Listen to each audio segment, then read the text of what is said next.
Ever feel like your life's already written and you're just stuck dealing with the past?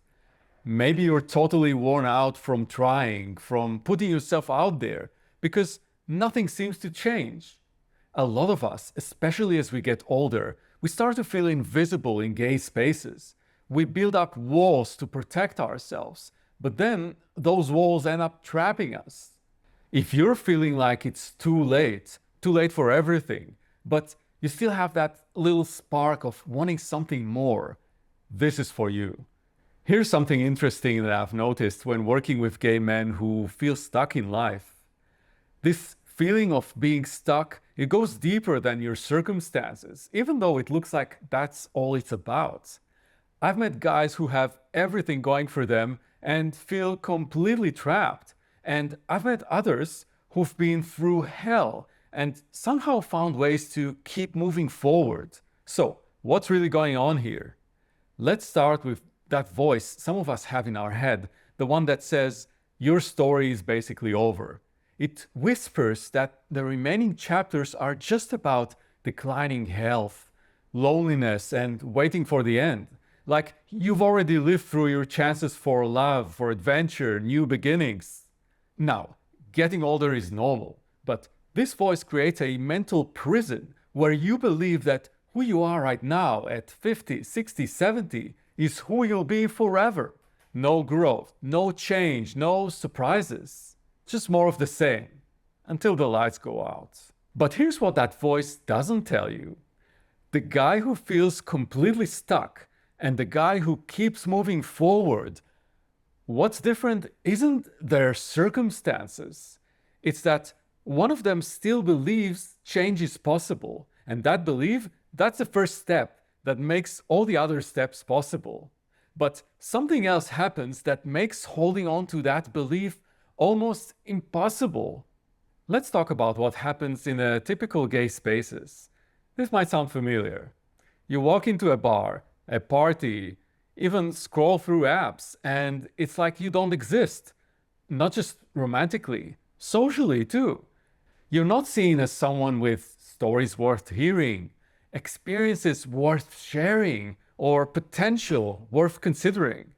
This invisibility creates its own trap because if nobody sees you, how can anything change? Then what happens is some of us start isolating, which makes us feel more invisible, which makes us isolate more, round and round. Now, let's talk about the weight that really keeps many people stuck. All those years some of us feel we wasted. Decades spent hiding who we were, making choices we regret, chasing the wrong things, staying in situations that drained us. This stops you cold. Moving forward feels pointless because you can't get those years back. The regret becomes so heavy that it stops you from taking any steps forward. Why try now when you've already blown the years that mattered? You start believing you've missed every important window. I call it the too late syndrome. Too late for love, too late for healing, too late for real friendships, too late to matter. But your mind starts lying to you. It takes old pain and tells you that's what the future holds. Now, before we dive deeper, I want to invite you to join my private newsletter. Every week, I share real insights about navigating life and relationships as we get older. The link is in the video description. Now, here's what I often see. After years of disappointment, rejection, and genuine hurt, you've built walls, high ones, thick ones, and they work. They keep out the pain, the rejection, the false hope.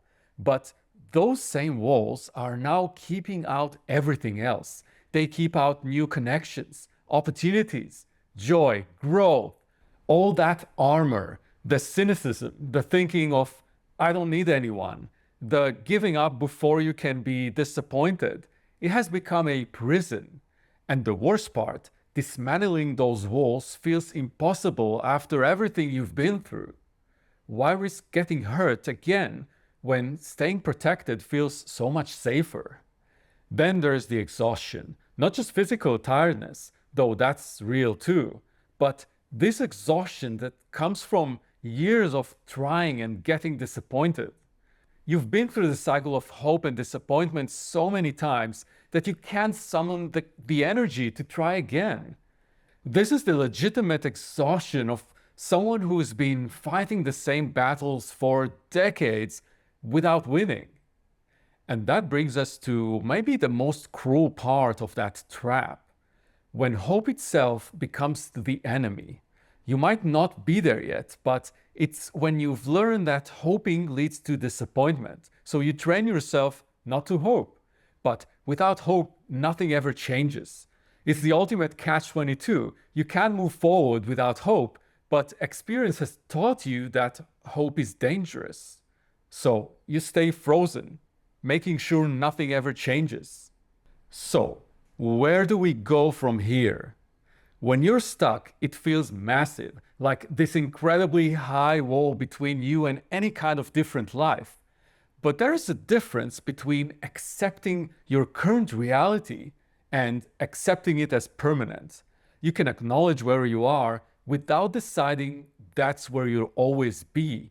And what I've seen in guys who do get unstuck, they don't try to fix everything all at once. They don't force hope or positivity.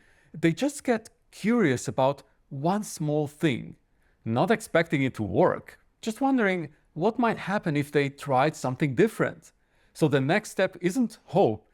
The next step is curiosity, just being curious about whether things could be different, because curiosity doesn't ask you to believe anything or risk disappointment. It just asks you to wonder, what if? And wondering is safe. So you don't have to become optimistic overnight or believe in fairy tale endings. You just have to take one small step towards something that feels slightly more alive than where you are now. And you don't have to figure it out alone. What's one area of your life where you feel most stuck? Share it in the comments, not just for you, but for the other men watching this who might be feeling the exact same way. Love you all.